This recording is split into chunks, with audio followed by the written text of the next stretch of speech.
వర్ధిల్లాలి మత్స్యకారుల ఐక్యత. తీర ప్రాంతాన్ని అన్యాయంగా కార్పొరేట్ చెట్లకు పెట్టొద్దు. మత్స్యకారులు కడుపు కొట్టొద్దు. నిరంతరం మత్స్య జీవనం మీద సాగిస్తున్న మత్స్యకారులను ఆదుకోండి. ఈ రోజు అనకాపల్లి జిల్లా నక్కపల్లి మండలము రాజీపేట గ్రామం 10,000 పైచీలుకున్న సోదరిమణులు ఈ రోజు ఆవేదన వ్యక్తం చేస్తున్నారు. కేంద్ర రాష్ట్ర ప్రభుత్వాలు కార్మికులు మత్స్య కార్మికులంటే మత్స్య కులస్తులను వాటికి వ్యతిరేకిస్తూ విధానాలను తీసుకొస్తున్న దీన్ని ప్రజలందరూ కూడా ఏకగంఠంతో ముక్తగంఠంతో ఈ మత్స్యకారులందరూ కూడా దీన్ని వ్యతిరేకిస్తున్నారు. మొన్నటికి మొన్న ఇప్పుడు వచ్చి ఏదైతే ఎట్రో దీన్ని తాలూకా విధానాల్ని ఈ ప్రజలు తీర ప్రాంత ప్రజలు చవి చూశారు. ఒక పక్క ఆరోగ్యం బాగులేక క్యాన్సరు, పొట్ట క్యాన్సరు, మహిళలు, గర్భిణీ స్త్రీలకు, వృద్ధులకు, చిన్నపిల్లలకు కూడా తీవ్రమైన అనారోగ్యాలు పాలవుతున్నారు. దాని ద్వారా ఏదైతే తాగునీరు ఉన్నదో తాగునీరు వల్ల కూడా కలుషితం అవుతుంది. అదే విధంగా ఈ పర్యావరణం కూడా గాలిలో కలిసి ఏదైతే మన సముద్ర జలాల్లో కలిసి దాని ద్వారా మత్స్య సంపద ఏదైతే ఉన్నదో మనకు అలవాటు నిత్యం చేప తింటాం కాబట్టి ఆరోగ్యంగా దానివల్ల కూడా ఈ చేపలు తినడం వల్ల ఆ చేపలు మనం తినడం వల్ల కూడా ఈ రోజు ఆరోగ్యం క్షీణిస్తుంది. ఇక్కడ కంపెనీలు పెట్టారంటే ముందస్తు మనలో ఈ ప్రజా హక్కు సమాచారం తీసుకొని మనకు మౌలిక సదుపాయాలు కల్పించిన తర్వాత హానికరం ఉంటే వద్దని దాని గైడ్ లైన్స్ తీసుకున్న తర్వాతే పెట్టాలి. ఈ రోజు ఒక పేరు కేంద్ర ప్రభుత్వం ఒక పేరు పెడుతుంది, రాష్ట్ర ప్రభుత్వం ఇంకో పేరు పెడుతుంది. ఏదైనా సరే ఈ రోజు మన తీర ప్రాంతం ఇక్కడ మన శ్రీకాకుళం ఇచ్చాపురం బోర్డర్ పట్టుకొని ఇక్కడ మన నెల్లూరు చివరి కడక వరకు కూడా ఉన్నది. ఈ తీర ప్రాంతం అంతా ఏం చేస్తున్నారంటే రానున్న కాలం ఇప్పుడు ఎగ్జాంపుల్ మీకు తెలిసే ఉంటది. మన ఆర్కే బీచ్ కైలాసగిరి ఎలాగెళ్తున్నాం, టికెట్లు కొనుక్కొని వెళ్తున్నాం. మన సాహస సిద్ధమైన వనరు దాని గంగమ్మ తల్లికి పుట్టిన బిడ్డలు. మన గంగమ్మ తల్లి చూడడానికి వెళ్ళడానికే మనకి ఈ రోజు టికెట్ పెడుతున్నారు. మన వాళ్ళకి జీవనోపాధాన్ని కూడా ఏది కోల్పోయినట్టుగా మన నుంచి మనమే నిర్వీర్యం అయిపోయినట్టుగా, వలసలు వెళ్ళిపోయినట్టుగా, ఇక్కడి నుంచి వేరే దేశాలు వేరే రాష్ట్రాలు వెళ్ళిపోయినట్టుగా జీవించడానికి ఉపాధి లేకుండా పోతుంది. మరో పక్క చూస్తున్నాం, ఏ ప్రభుత్వాలు వచ్చినా సరే మనకు రాయితీలు నత్తనడకలాగే సాగుతున్నాయి. సబ్సిడీలు ఇవ్వట్లేదు. ఏమంటే కొంట సాగులు చెప్తున్నారు. ఒకవేళ ఇచ్చిన ఈ స్టేట్ బ్యాంకులో ఇచ్చి ఆ రాయితీలు ఏదో మభ్య పెట్టి ఈ తుఫానుకో దేనికో పోతున్నాయి. దాని మీద ఇన్సూరెన్స్ కూడా ఇప్పుడు మన మీద క్లెయిమ్ ఇవ్వట్లేదు. కొన్ని సందర్భాల్లో ఇప్పుడు కొంచెం మొదలవుతున్నాయి. ఏదైనా కొంటే ఇన్సూరెన్స్ ఇవ్వాలని ఇప్పుడు మత్స్యకారుకు కూడా ఇన్సూరెన్స్ కూడా పెట్టడం జరుగుతుంది. గతంలోనైతే మన కర్ర మానులు తెప్పలుండేవి, మన పెద్దలు తోలుతుండేవారు నాటు పొడవుల మీద. అవన్నీ పెద్దవాళ్ళు ఏమైనా వస్తే ఆ పెద్దవాళ్ళు గుర్తితే అది ఏ జెండా అది గుర్తుపెట్టుకొని మండలాఫీసు జిల్లా దగ్గరికి వెళ్తే గానీ ఆ లోను ఆ డబ్బులు ఇచ్చేవారు కాదు.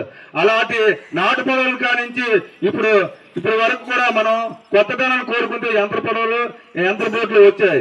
దీనికి కూడా సబ్సిడీ ఇవ్వలేనట్టుగా బ్యాంకులు కూడా మనం ఆదుకోలేని పరిస్థితులు ఉన్నాయి. ఏదో మనకు ప్రభుత్వాలు ఉద్యోగాలు కల్పించట్లేదు. సహసిద్ధంగా మన తల్లిదండ్రులు ఏదైతే వారసత్వం నుంచి వస్తుందో ఈ గంగమ్మ తల్లి దరి నుండి ఈ సముద్ర ప్రాంతంలో వచ్చే జీవ సంపద మీద బతుకుతూ మనం ఏదైతే ఈ దేశంలో కానీ ప్రపంచంలో కానీ మనం కీలకంగా మంచి పౌష్టికాహారాన్ని మన ప్రాణాలు అడ్డుపెట్టి మొన్నే 500 కేజీలు కుంభకోణం మన చోటుపిల్లి ఎర్రయ్యని కుర్రోడ్ని బలికొన్నది. మన వేటకెళ్తే పెద్దతాడు వేటకెళ్తే ఆ రోజు ఆ పరిస్థితి వచ్చింది. అంటే ప్రాణాలకు తెగిస్తున్నాం. ఒక పక్క ఇంటికి వస్తారో లేదో తెలియని పరిస్థితి. తుఫాను వస్తే ఎక్కడ ఉంటాం ఎక్కడ చేరుతాం తుఫాను పరిస్థితి. ఇప్పుడు ఒక పక్క అటువైపు అండమానం, మరో పక్క అటువైపు బంగ్లాదేశ్ దాటి ఇటు పాకిస్తాన్ దాటి వెళ్ళిపోయిన చిక్కిపోయిన ఎంతమంది ఉన్నారు. 94, 95 బోట్లు కానీ నాటు పడవలు కానీ మునిగిపోయిన పరిస్థితులు ఉన్నాయి. ఇప్పుడు దేనికి కూడా మత్స్యకారు సోదరులకు మనం ఎటువంటి కూడా నిలువ నేడలేదు. జోన్లు కూడా కట్టట్లేదు. మన వ్యాపారం చేస్తున్నాం వెళ్ళి ఇక్కడ నక్కపల్లి జంక్షన్ కానీ ఎగ్జాంపుల్ చూస్తాం. ఆ కుళ్ళుకా పక్కన పెట్టుకొని మన ఆడబిడ్డలు అమ్ముతుంటారు. కనీసం తినరు, కనీసం గొడుగు నీరు ఉండదు. కానీ అక్కడ పందులు, దోమలు, చీమలు, కుక్కలు మనకనేది విలువ లేదు. కానీ ప్రజలకు విలువైన శక్తివంతమైన ఫుడ్ కోసం మనం ప్రాణాలు అడ్డుపెట్టి మంచి సంపదను తీసుకొచ్చి ఈ రోజు ప్రజలకి పౌష్టికాహారం అందిస్తున్నాం. వేలలో లక్షల కోట్ల రూపాయలని ఈ రోజు మనం మత్స్య సంపదని ప్రభుత్వానికి ఆదాయాన్ని సమకూరుస్తున్నాం. దాంట్లో మనకి సంక్షేమ బోర్డులు మన నిలువు నీరుల జోన్లు ఏర్పాటు చేసి మనల్ని ఆదుకోవాలి. ఈ రోజు కార్పొరేట్ సంస్థలైనటువంటి ఈ బీజేపీ ప్రభుత్వం మోకరెళ్ళి వాళ్ళకి ఉరుకు ఉడిచే విధంగా ఉన్నది. కానీ పేద ప్రజల వైపు కానీ ఇప్పుడు మన ప్రజల ఉన్న కష్టాలను కానీ ఏ రోజు కూడా ఈ కేంద్ర రాష్ట్ర ప్రభుత్వాలు మాత్రం చూడట్లేదు. ఈ ప్రభుత్వాలు కానీ ఏ ప్రభుత్వాలు వచ్చినా కేంద్రంలో ఏది చెప్తే అదే చేస్తున్నారు తప్ప ఇప్పుడు వచ్చి ఏది చేయట్లేదు. ఇప్పటికే బ్లూ ఎకానమీ మీద మన కేరళలో కానీ ఇప్పుడు మన విశాఖపట్నంలో కానీ మన నాయకులు చెప్తుంటారు, మన రాష్ట్ర నాయకులు. ఆ బ్లూ ఎకనామిక్ ఏదైతే ఉందో పెద్ద బోట్ల వల్ల పెద్ద పెద్ద రింగుల వల్ల పెద్ద సంపద పోతుంది, తీర ప్రాంతం అంతా గుడ్లు లేకుండా పోతున్నాయి, బాధపడుతున్నాం అనేసి మనకి గొడవలు పెట్టే విధంగా ఒక పక్క పర్మిషన్లు ఇస్తున్నారు, మరో పక్క మనం తనుకున్న విధంగా చచ్చిపోయిన విధంగా దారులు తీసుకొచ్చేది ఈ విధానాన్ని తీసుకొస్తున్నాయి. ఈ రోజు మత్స్యకారులు మత్స్య సోదరులు అనేక విధంగా ఆదుకునే విధంగా ఈ రాష్ట్ర ప్రభుత్వాలు కేంద్ర ప్రభుత్వాలు చర్యలు తీసుకోవాలి. ఏదైతే తీర ప్రాంతంలో బలుకు ఫార్మసీకి డ్రగ్ షాప్ని తక్షణమే రద్దు చేసి దీన్ని సహసిద్ధమైన ఏదైనా కంపెనీ, ఇప్పుడు మెటల్ అన్నారు, పేరుకి మెటల్ చెప్పారు, వేరే కంపెనీలు వస్తున్నారు. ఈ రోజు చూస్తుంటే ఇది ఇప్పుడు ఆదాయం వచ్చినంత వరకు దీన్ని ఏంటంటే ఏదో అన్నది మనకి పాలిచ్చే ఆవుని వదులుకొని మన తన్నే ఎద్దును తెచ్చుకునే విధంగా ఈ రోజు చందగా కనబడుతుంది.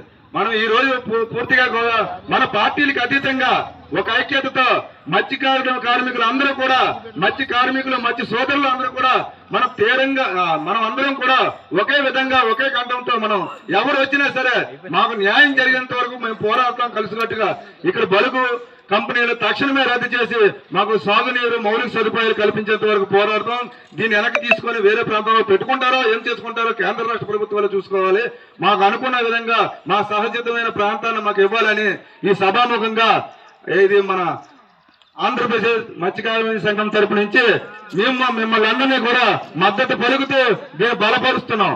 అదే విధంగా ఈ రోజు ఈ అవకాశం ఇచ్చిన మన రాజీపేట మత్స్యకారులందరూ కూడా మా మధ్య సంఘం నుంచి ధన్యవాదాలు తెలియజేస్తూ అవకాశం ఇచ్చిన మరొకసారి విప్లవందనాలు తెలియజేస్తూ సెలవు తీసుకుంటాం.